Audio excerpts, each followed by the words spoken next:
Tonton video ini sampai selesai agar Anda tidak gagal paham.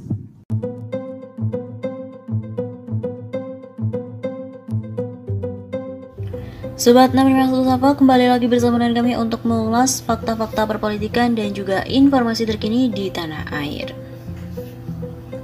Peninjauan Jokowi ke sirkuit Formula E merupakan pencitraan yang seolah-olah mendukung. Pengamat politik dari Universitas Al-Azhar Indonesia, Andriadi Ahmad, menilai langkah Jokowi yang meninjau sirkuit Formula E di Ancol, Jakarta Utara dan didampingi oleh Gubernur Anies Baswedan merupakan bentuk pencitraan yang seolah-olah mendukung ajang balapan itu. Sebab seharusnya Jokowi sudah menyatakan sikap mendukung meski selama ini partai politik pendukungnya menentang adanya perhelatan internasional tersebut, utamanya adalah PSI dan juga PDIP. Sedari awal mestinya Jokowi mengambil sikap mendukung atau menolak adanya sirkuit Formula E seperti sirkuit Mandalika, ujar Andriadi kepada VOE Rabu 27 April. Sebagai seorang presiden dari PDIP, lanjutnya sikap Jokowi pastinya akan mencerminkan sikap partai, yakni menolak Formula E. Pihak yang paling menentang sirkuit Formula E yaitu partai pendukung utama Jokowi, PDIP dan PSI. Secara tidak langsung sikap PDIP di DPRD Provinsi Jakarta mencerminkan sikap DPP PDIP dan juga Jokowi, kata Andriadi. Oleh karena itu, Andriadi memandang peninjauan Jokowi terhadap sirkuit Formula E merupakan bentuk pencitraan yang seolah-olah menunjukkan bahwa presiden mendukung. Pencitraan seolah-olah Jokowi mendukung adalah hal itu dengan berhasilnya pembangunan Jakarta termasuk sirkuit Formula E lebih menguntungkan Gubernur Anies Baswedan, di mana saat ini memiliki popularitas dan elektabilitas yang tertinggi oleh berbagai lembaga survei untuk Capres 2024. Begitu tandasnya. Selain itu, Rocky Gerung juga menyebut Jokowi sudah jadi bebek lumpuh cari perlindungan ke Anies. Pengamat politik Rocky Gerung mengibaratkan Jokowi saat ini bagaikan bebek lumpuh di tengah tensi politik yang sedang memanas, dampak dari isu minyak goreng dan perpanjangan masa jabatan presiden. Menurutnya saat ini Jokowi sedang mencari tempat untuk berlindung. Untuk itu Jokowi merapat ke Gubernur DKI Jakarta Anies Baswedan untuk mendinginkan tensi politik. Pasalnya dari partai pengusungnya yakni PDIP seperti sudah enggan melindungi mantan wali kota Solo itu. Di lain pihak, kekuatan politik Islam juga tidak akan sudi menjadi tameng Jokowi. Jadi Pak Jokowi sebenarnya cari perlindungan, bukan Anies cari perlindungan pada Jokowi. Saya bacanya gitu. Katanya dalam sebuah video yang diunggah di channel YouTube Rocky Gerung Official dikutip pada Rabu 27 April. Lain kalau survei terhadap Pak Jokowi masih kuat sekarang dan surveinya mengatakan bahwa Pak Jokowi sudah jadi lame duck. Jadi bebek lumpuh, ini bebek lumpuh istilah abstrak ya, bukan dalam terminologi politik dunia disebut lame duck.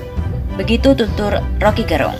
Akhirnya Jokowi merapat ke Anies dengan basa-basi memantau proyek Formula E di kawasan Ancol pada Senin 25 April kemarin. Karena menurut Rocky saat ini Gubernur Anies elektabilitasnya sebagai calon presiden di 2024 sangat meroket. Dan karena itu keadaan, maka orang akan menafsirkan, wah Pak Jokowi akhirnya butuh pendamping untuk menyelamatkan dia kalau terjadi krisis politik. Begitu pungkasnya. Pemandangan unik dan ikonik terjadi di sirkuit ajang balapan mobil listrik dunia Formula E Jakarta.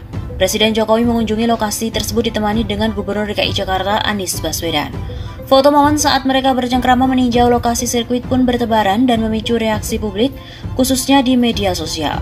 Pengamat politik Rocky Gerung juga ikut mengomentari momen tersebut. Lewat video akun YouTube milik Rocky Gerung Official yang juga bersama dengan Hersubino Arif dari Forum News Network, Rocky menyinggung soal pihak-pihak yang kerap kali mengeluarkan narasi panas yang dikenal dengan sebutan buzzer. Mungkin waktu gambar itu muncul, 7 dari 10 buzzer itu bunuh diri karena menganggap bahwa kurang ajar Pak Jokowi. Kita lagi hajar Anies, tiba-tiba beliau datang, ujar Rocky dalam akun YouTube miliknya dikutip pada hari Selasa 26 April. Rocky juga sesumbar bahwa foto Jokowi dan Anies ini bisa diartikan bahwa Jokowi yang butuh Anies, bukan justru Anies yang membutuhkan Jokowi. Menurut Rocky, jika dikaitkan dengan kondisi psikologi politik Jokowi, sudah paham bahwa hubungannya dengan PDIP tidak lagi sebagus dulu dan tidak diterima oleh kekuatan politik Islam. Tentu Pak Jokowi mulai paham bahwa dia tidak mungkin diasuh PDIP, dia tidak bakal diterima dan kekuatan politik Islam. Maka dia sedang mencari semacam tempat persembunyian sementara.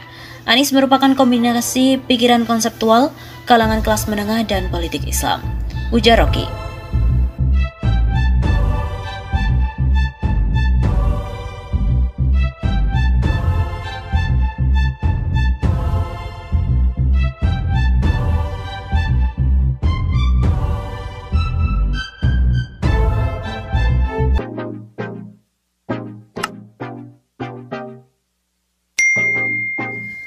Halo Sobat 651 Safa, kembali lagi bersama dengan kami untuk mengulik fakta para tokoh politik, tokoh publik yang selalu saja ada berita sehingga mereka terus eksis di ranah perpolitikan tanah air.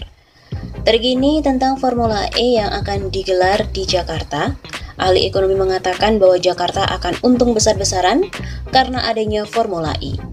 Ekonom dari Center of Reform on Economics atau CORE, Yusuf Rendy menyoroti Formula E yang akan diadakan di Jakarta pada tahun 2022. Menurutnya, Jakarta akan sangat diuntungkan dari gelaran tersebut karena akan dikenal di dunia. Jika melihat keuntungan apa Formula E, saya pikir itu tentang prestige. Kota di negara lain pun menggelar Formula E, sehingga Jakarta akan dianggap setara dengan mereka, ucap Yusuf kepada redaksi Senin 18 Oktober. Yusuf juga menjelaskan meski mendapatkan pandangan baik dari luar negeri, hal itu belum cukup untuk meningkatkan perekonomian. Sebab, kata dia, untuk mendapatkan pendapatan dari Formula E, Pemprov DKI Jakarta harus bekerja lebih keras agar penonton dari luar negeri datang ke Indonesia. Tantangan terbesarnya adalah mendatangkan penonton dari luar negeri. Hal itu juga mengandalkan pendapatan dari harga tiket Formula E. Dengan demikian, Yusuf mengingatkan Pemprov DKI akan berbenah dalam hal investasi. Menurutnya, jika hanya mengandalkan pendapatan dari luar negeri, Formula E juga kurang membantu perekonomian masyarakat. Kalau benar dilaksanakan di Jakarta, belum tentu rakyat merasakan dampak langsung perekonomiannya. Jadi ini yang harus dicari jalan keluarnya. Begitu Ibu Yusuf.